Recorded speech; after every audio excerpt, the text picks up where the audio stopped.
Hi friends, welcome to my channel Varalakshmi creative channel. ಇವತ್ತು ನಾನು ವಾಂಗಿಬಾತ್ ಮಾಡೋದು ಹೇಗೆ ಅಂತ ತೋರಿಸ್ತಾ ಇದ್ದೀನಿ. ಡೈಲಿ ರೆಸಿಪ್ಸೇ ತೋರಿಸ್ತಾ ಇದ್ದೀನಿ. ಇದಕ್ಕೆ ನಾವು ಮೊದಲು ಮಾಡಬೇಕಾಗಿರೋದು ಬಾಣಲಿ ಇಟ್ಕೊಂಡು ಎಣ್ಣೆನ ಆ್ಯಡ್ ಮಾಡ್ತಾಯಿದ್ದೀನಿ. ಗೊಜ್ಜು ಮಾಡೋದ್ರಿಂದ ಎಣ್ಣೆ ಸ್ವಲ್ಪ ಕ್ವಾಂಟಿಟಿ ಸ್ವಲ್ಪ ಜಾಸ್ತಿನೇ ತೊಗೋಬೇಕಾಗುತ್ತೆ. ಇದು ಒಂದು 2-3 ದಿವಸ ಸ್ಟೋರ್ ಮಾಡೋವಂಥ ಗೊಜ್ಜುಗಳಾದರೆ ಸ್ವಲ್ಪ ಎಣ್ಣೆ ಜಾಸ್ತಿ ಇರಬೇಕು. ಕಮ್ಮಿ ಎಣ್ಣೆ ಹಾಕಿ ಇದು ಮಾಡಿದ್ರೆ ಅಷ್ಟು ಟೇಸ್ಟ್ ಇರೋದಿಲ್ಲ. ಗೊಜ್ಜು ಮಾಡೋವಂಥ ಐಟಮ್ಸ್ಗೆಲ್ಲ ಸ್ವಲ್ಪ ಎಣ್ಣೆ ಜಾಸ್ತಿನೇ ಇರಬೇಕು. ಈಗ ಎಣ್ಣೆ ಹಾಕ್ಕೊಂಡು ಬಿಸಿ ಆಗಿದೆ ಎಣ್ಣೆ. ಇದಕ್ಕೆ ಸಾಸಿವೆ ಹಾಕ್ತಾಯಿದ್ವಿ. ಸಾಸಿವೆ ಸ್ವಲ್ಪ ಚಿಟಪಟ ಅಂತ ಸಿಡಿಬೇಕು, ಹಾಗಾಗಿ ಮುಂದೆನೇ ಹಾಕಬೇಡಿ. ಸಾಸಿವೆ ಸ್ವಲ್ಪ ಚೆನ್ನಾಗಿ ಚಿಟಪಟ ಅಂತ ಸಿಡಿಲಿ. ನೆಕ್ಸ್ಟು ನಾನು ಕಡಲೆಬೇಳೆನ ಆ್ಯಡ್ ಮಾಡ್ತೀನಿ. ನನ್ನ ಚಾನಲ್ ಯಾರು ಫಸ್ಟ್ ಟೈಮ್ ನೋಡ್ತಾರೆ ದಯವಿಟ್ಟು ಸಬ್ಸ್ಕ್ರೈಬ್ ಮಾಡ್ಕೊಂಡು ನೋಡಿ ಫ್ರೆಂಡ್ಸ್. ನೀವು ಒಂದು ಸಬ್ಸ್ಕ್ರೈಬ್ ಮಾಡ್ಕೊಡ್ದೆ ನಮಗೆ ಮುಂದಿನ ವಿಡಿಯೋಗಳು ಮಾಡೋದಕ್ಕೆ ಮೋಟಿವೇಶನ್ ಸಿಗುತ್ತೆ. ಒಂದು ವಿಡಿಯೋ ಲೈಕ್ ಮಾಡೋದ್ರಿಂದ ಬೇರೆ ಫ್ರೆಂಡ್ಸ್ಗೆಲ್ಲ ಇದು ಶೇರ್ ಆಗುತ್ತೆ. ಒಂದು ಬೇರೆಯವ್ರಿಗೆಲ್ಲ ನೋಡೋದ್ರಿಂದ ನನ್ನ ಚಾನಲ್ನ ಸ್ವಲ್ಪ ಮುಂದಕ್ಕೆ ನಾವು ಮತ್ತೆ ಚಾನಲ್ಸ್ ಮಾಡೋದಕ್ಕೆ ಅವಕಾಶ ಸಿಗುತ್ತೆ. ವಿಡಿಯೋ ಮಾಡೋದಕ್ಕೆ ನಮಗೊಂದು ಮೋಟಿವೇಟ್ ಸಿಕ್ದಂಗೆ ಆಗುತ್ತೆ, ಹುಮ್ಮಸ್ಸು ಸಿಗುತ್ತೆ. ಅದರಿಂದ ದಯವಿಟ್ಟು ನನ್ನ ಚಾನಲ್ನ ಸಬ್ಸ್ಕ್ರೈಬ್ ಮಾಡ್ಕೊಂಡು ನೋಡಿ. ನಿಮಗೆ ವಿಡಿಯೋ ಇಷ್ಟ ಆದರೆ ಲೈಕ್ ಮಾಡಿ, ಅದನ್ನು ಮಾತ್ರ ಮರಿಬೇಡಿ. ಕಾಮೆಂಟ್ ಮಾಡಿ ಏನು ಹೇಗೆ ನನ್ನ ರೆಸಿಪೀಸ್ ಹೇಗೆ ಬರ್ತಾಯಿದೆ, ನನ್ನ ವಿಡಿಯೋಸ್ ಹೇಗಿದೆ ಅಂತ ಕಾಮೆಂಟ್ ಮಾಡಿ ತಿಳಿಸಿ. ಈಗ ಕಡಲೆಬೇಳೆ ಸ್ವಲ್ಪ ಕೆಂಪಗಾದ್ಮೇಲೆ ಇದಕ್ಕೆ ಬ್ಯಾಡಗೆ ಗೋಡಂಬಿನ ಆ್ಯಡ್ ಮಾಡ್ತಾಯಿದ್ದೀನಿ.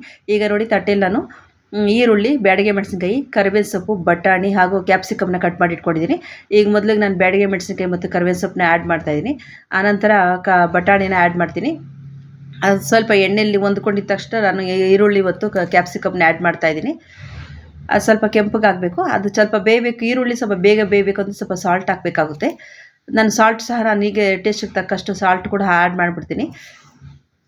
ಇದಕ್ಕೊಂದು ಪಾಯಿಂಟಷ್ಟು ಸಾಲ್ಟ್ ಮುಂದೆ ಇದ್ದರೆ ವಾಂಗಿಬಾತು ಟೇಸ್ಟಾಗಿರುತ್ತೆ. ಗೊಜ್ಜು ಮಾಡೋದ್ರಿಂದ ಯಾಕೆಂದರೆ ರೈಸ್ಗೆ ಮಿಕ್ಸ್ ಮಾಡೋದ್ರಿಂದ ಒಂದು ಪಾಯಿಂಟಷ್ಟು ಸಾಲ್ಟ್ ಮುಂದೆ ಇದ್ದರೆ ಟೇಸ್ಟ್ ಚೆನ್ನಾಗಿರುತ್ತೆ. ಹಾಗಾಗಿ ನೀವು ಸಹ ಒಂದು ಪಾಯಿಂಟ್ ನೋಡ್ಕೊಂಡು ನೀವು ನಿಮ್ಮ ಟೇಸ್ಟಿಗೆ ತಕ್ಕಂಗೆ ನೀವು ಆ್ಯಡ್ ಮಾಡಿ ಸಾಲ್ಟನ್ನ. ನಾನು ಇದಕ್ಕೆ ಸ್ವಲ್ಪ 1.5 ಸ್ಪೂನಷ್ಟು ಸಾಲ್ಟನ್ನ ಆ್ಯಡ್ ಮಾಡ್ತೀನಿ. ರೆಸಿಪೀಸ್ ಹೇಗೆ ಬರ್ತಾಯಿದೆ, ವಿಡಿಯೋ ಹೇಗಿದೆ, ನಾನು ಟೈಲರಿಂಗ್ ವಿಡಿಯೋಸ್ ಕೂಡ ಹಾಕಬೇಕು ಅಂದ್ಕೊಂಡಿದ್ದೀನಿ. ಕಾಮೆಂಟ್ ಮಾಡಿ ತಿಳಿಸಿ ನಿಮ್ಗೆ ಯಾವ ಥರ ವಿಡಿಯೋ ಬೇಕು, ಟೈಲರಿಂಗ್ ವಿಡಿಯೋಸ್ ಬೇಕಾ, ಕುಕ್ಕಿಂಗ್ ವಿಡಿಯೋಸ್ ಬೇಕಂತ ನೀವು ತಿಳಿಸ್ಬೇಕು ನನಗೆ. ಆಗ ಮಾತ್ರ ನಾನು ಯಾವ ವಿಡಿಯೋ ಮಾಡಬೇಕು ಅಂತ ಅದ್ರ ಬಗ್ಗೆ ಫೋಕಸ್ ಮಾಡ್ತೀನಿ. ಜನ ಯಾವ್ದು ಜಾಸ್ತಿ ಲೈಕ್ ಮಾಡ್ತಾರೆ ಅದನ್ನು ಮಾತ್ರ ನಾವು ಮಾಡೋಕ್ಕೆ ಸಾಧ್ಯ ಆಗೋದು. ನೋಡದೇ ಇರೋ ವಿಡಿಯೋಗಳೆಲ್ಲ ನಾವು ಮಾಡ್ತಾ ಹೋದರೆ ಯಾರೂ ನೋಡೋದಿಲ್ಲ ವಿಡಿಯೋಸು. ಹಾಗಾಗಿ ನಾನು ನಿಮ್ಗೆ ಯಾವ ಥರ ಬೇಕಂತ ದಯವಿಟ್ಟು ಕಾಮೆಂಟ್ ಮಾಡಿ ತಿಳಿಸಿ. ಎಂಬ್ರಾಯ್ಡಿಂಗು ಮಾಡ್ತೀನಿ, ಆರಿ ವರ್ಕು ಮಾಡ್ತೀನಿ, ಮಿಷಿನ್ ಎಂಬ್ರಾಯ್ಡಿಂಗು, ಕುಚ್ಚು ಎಲ್ಲ ಥರ ವೆರೈಟೀಸು ನಾನು ಮಾಡ್ತೀನಿ. ಹಾಗಾಗಿ ನಮ್ಗೆ ಯಾವ ಥರ ಬೇಕು ವ್ಯೂವರ್ಸ್ ಏನಾದರೂ ಕೇಳಿದ್ರೆ ನಾವು ಮಾಡ್ಬೋದು. ವ್ಯೂವರ್ಸೇ ಕೇಳಿಲ್ಲ ಅಂದರೆ ನಾವು ಏನು ಮಾಡೋಕ್ಕಾಗಲ್ಲ. ನಾವು ಯಾವುದೋ ಒಂದು ವಿಡಿಯೋ ಮಾಡ್ತೀವಿ, ಅದನ್ನ ಹಾಕ್ಕೊಂಡು ಹೋಗ್ತೀವಿ. ವಿಡಿಯೋಸಲ್ಲೇ ಅಷ್ಟು ವ್ಯೂಸ್ ಬರೋಲ್ಲ. ಶಾರ್ಟ್ಸಲ್ಲದೆ ವ್ಯೂಸ್ ಮುಂದಕ್ಕೆ ಹೋಗ್ತಾ ಇರ್ತಾರೆ, ಸ್ಕ್ರೋಲ್ ಮಾಡ್ತಾ ಇರ್ತಾರೆ. ಹಾಗಾಗಿ ಮುಂದಕ್ಕೆ ಹೋಗ್ತಾ ಇರುತ್ತೆ, ವಿಡಿಯೋಸು ಕೌಂಟ್ ಆಗುತ್ತೆ.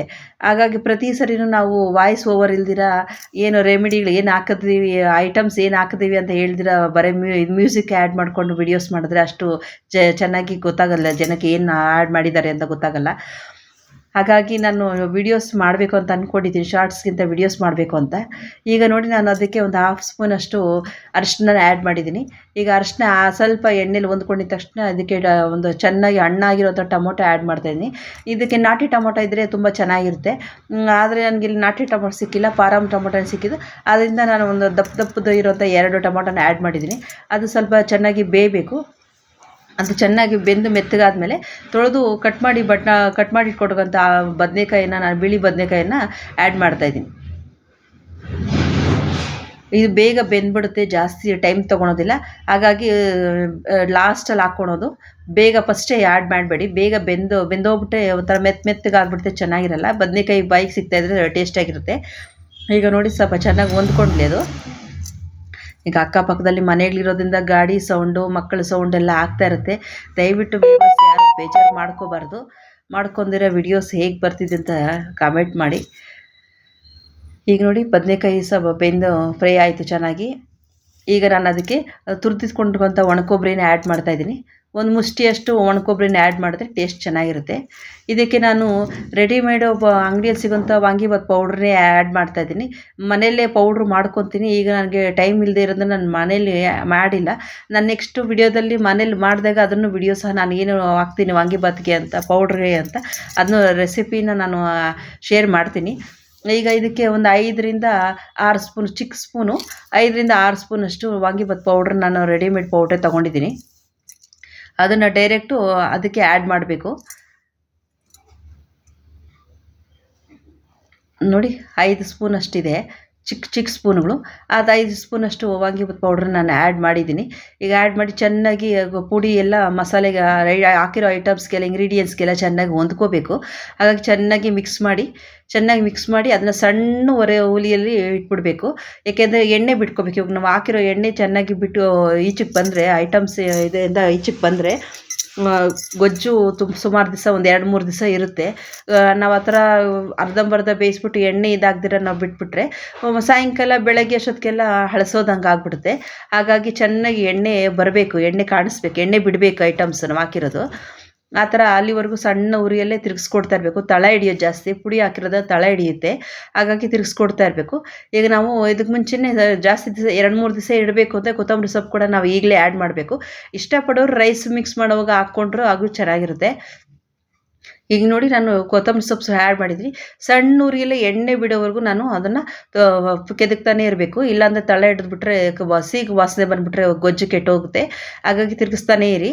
ಚೆನ್ನಾಗಿ ಮಿಕ್ಸ್ ಮಾಡಿದಾದಮೇಲೆ ಅದನ್ನ ಸ್ವಲ್ಪ ಆರಕ್ಕೆ ಬಿಡಿ. ಗೊಜ್ಜು ಸ್ವಲ್ಪ ಆರಿದ್ಮೇಲೆ ರೈಸ್ ಜೊತೆಲಿ ಮಿಕ್ಸ್ ಮಾಡಿದ್ದು. ಈಗಾಗಲೇ ನಾನು ಅದು ವಿಡಿಯೋ ಸ್ಕಿಪ್ ಆಗಿಬಿಟ್ಟಿತ್ತು, ಕ್ಯಾಮ್ರಾ ಆಫ್ ಆಗೋಗ್ಬಿಟ್ಟಿತ್ತು. ಈಗ ಹಾಗಾಗಿ ನಾನು ಅನ್ನ ಬೆರೆಸಿದ್ದು ಹೇಗೆ ಅಂತ ಗೊತ್ತಾಗಿಲ್ಲ. ನೋಡಿ ಅನ್ನ ಬೆರೆಸಿದ್ದಾಯಿತು. ಈಗ ನಾನು ಅದನ್ನು ಒಂದು ಸರ್ವಿಂಗ್ ಬೌಲ್ಗೆ ಟ್ರಾನ್ಸ್ಫರ್ ಮಾಡ್ತಾಯಿದ್ದೀನಿ. ಈಗ ವಾಂಗಿಬಾತು ಸಿದ್ಧವಾಗಿದೆ. ನೋಡಿ ಹೇಗನ್ನಿಸ್ತು ನಮ್ಮ ಕಾಮೆಂಟ್ ಮೂಲಕ ತಿಳಿಸಿ. Thank you for watching friends.